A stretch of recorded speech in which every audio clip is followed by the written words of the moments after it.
Church is a big part of my life. It's a big part of my introduction to how I think about music. And I've had a variety of experiences playing in churches throughout my life. The church that I grew up in New Orleans is called St. Luke's Episcopal Church. When I got to junior high, I started subbing for the organist at the church. That's the first time I played music and got paid for it as well. So like even my professional career started in the church. It's a very unique church, and most of us are from like the Caribbean or Central South America. So it was really nice to have that as a home, as someone whose family's from the Caribbean. And the music in the church sort of reflected this interesting mix of being like an Anglican church with this group. So we would have like traditional Anglican hymns, Gregorian chant, and then we'd also have like music that was kind of closer to gospel music. We definitely had Negro spirituals.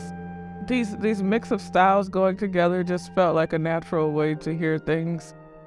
So that's the church where I grew up. It's the first place where I would play outside of my house. So I when I was a student at Oberlin, I played for a church, Russ Methodist Church, and I started studying how to play gospel music through recordings. So like especially the recording that Aretha Franklin did of Amazing Grace, her singing as well as her piano playing. That's how I studied playing gospel music. So that was in a Methodist church. And then but another church that had a big impact on me is a church where I worked in Newark, New Jersey when I was studying at Columbia. That one's called Bethany Baptist Church. And the pastor there had a real love for jazz.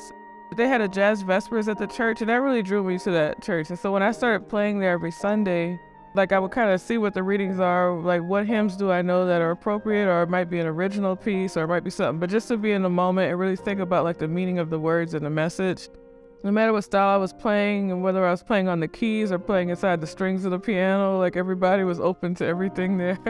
So that was a big thing, and that really like fit to this idea of the Black church as like a place that's like a center for community, where a lot of like important talks would happen, where politicians would come around election time, and like kind of, like it was just a real gathering place of like community. And I really enjoyed that experience of being part of the Black church and the music that was happening there. So those are some of my experiences directly in church. So a lot of my music is kind of like dealing with whatever my spiritual questions are.